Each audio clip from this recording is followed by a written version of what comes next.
Hi Clash fans, and welcome to another exciting war recap from clash.edu, the clan that is passionate about helping its members learn advanced attack strategies in Clash of Clans to improve their ability to 3-star bases in clan wars.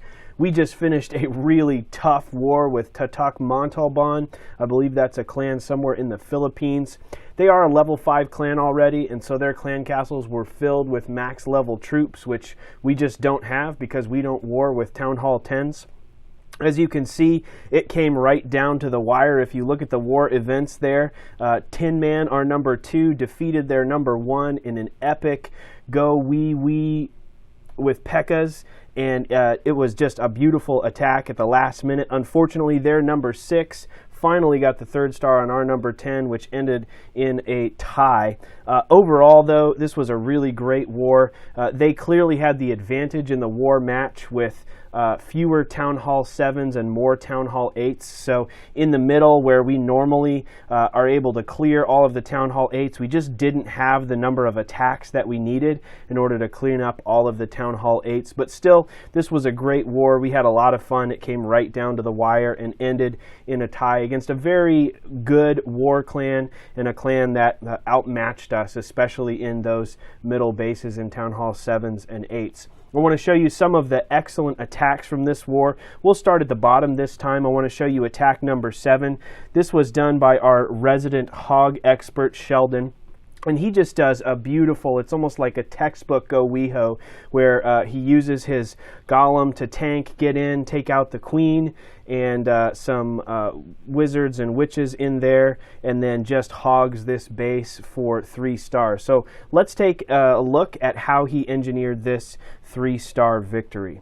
So you'll notice with any go weho or any hog attack, one of the first things you have to do is draw the clan castle and then kill them. So he just drops a few barch into the middle. There was an open space so that he could draw the clan castle, lures them over to the side here, and you're going to see a pretty standard kill squad. A couple of barbarians and archers, a few wizards, the queen, and 2 witches. Those skeletons distract all the clan castle troops, and his kill squad here is just going to take them out pretty quickly. You'll notice his kill squad is going to just continue right on through there and take out the queen. He drops in a couple of wall breakers, sends in his golem, and then his king's going to go right into that area there and kill the queen. He's got some additional wizards in the back cleaning up some of the trash buildings outside. The queen is now dead. The king didn't even have to do it. His kill squad took care of it. And so now that the queen is down, that kill squad is just going to keep coming in from this side, and he's going to launch that hog attack right through where his kill squad is going. And Sheldon is a consummate planner in this kind of attack, so he has already scouted out exactly where his hogs are likely to go and where he's going to need to drop the heal spells to keep them alive and to protect them from any potential giant bombs. So you see, he's already lost quite a few hogs to the spring traps, but it really doesn't matter because he's got the remaining hogs in pretty constant heal, so there's nothing left on this base. Even those single giant bombs that are place to place around this base are not going to prove to be an obstacle too great for him to overcome.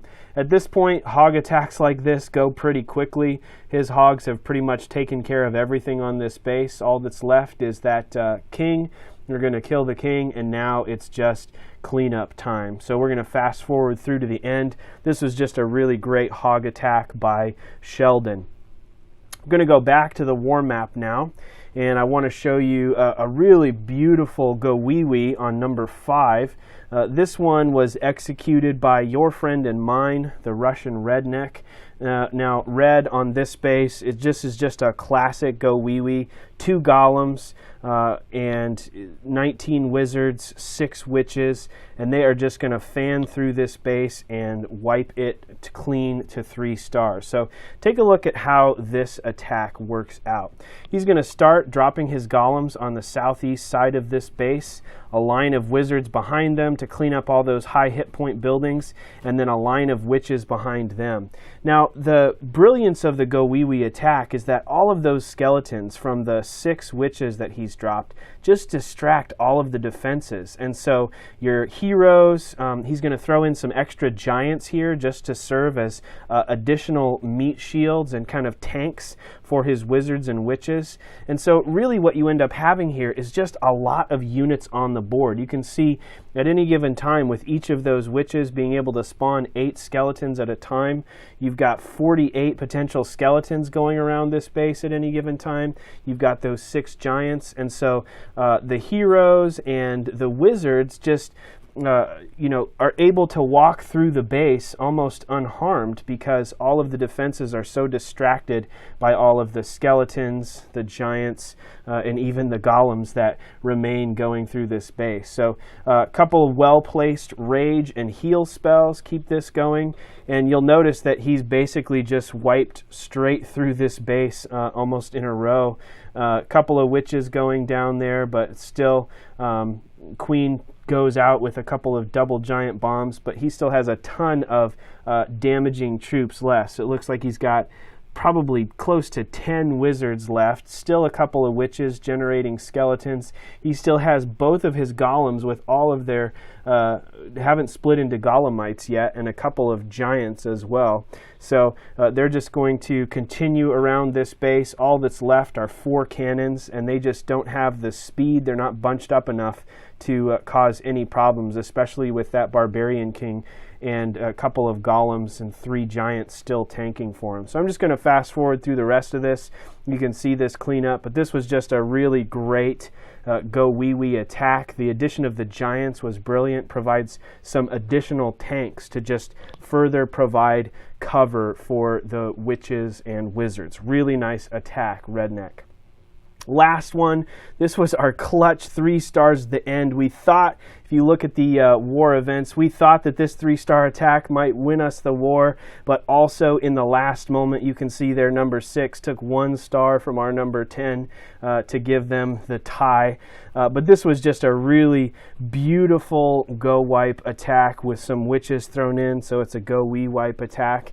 We don't use go wipe a whole lot here at clash.edu, but with some bases, it is just the right attack. And this particular base has an open core, not a lot of compartments here, and most of the smaller compartments can be reached without actually breaking through them. And so a few P.E.K.K.A.s, some wizards, a couple of witches, 3 golems to tank, along with Tin Man's high-level heroes. He's got a level 30 Archer Queen and a level 22 Barbarian King, 3 rage, 1 jump, and he's just going to make quick work of this base. So take a look at how this starts.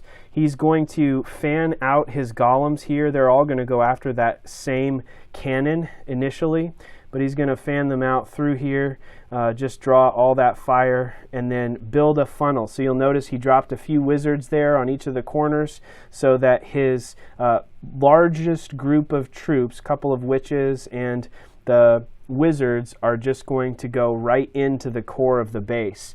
He uses some rage right here to take care of the clan castle troops, and then in go the heroes. He's got another couple of P.E.K.K.A.s and then Max P.E.K.K.A. from his clan castle. And they're just going to walk through this base with all of those P.E.K.K.A.s in there and the wizards. They're able to go through the walls in this base pretty quickly, particularly in areas where they're raged. So you can see that the core is pretty much all gone there already. Just a couple of things remaining, and the number of wizards that have survived through this with no heal. And that's the beautiful thing, is the P.E.K.K.A.s, the heroes, and the golems have just done a beautiful job tanking for those wizards.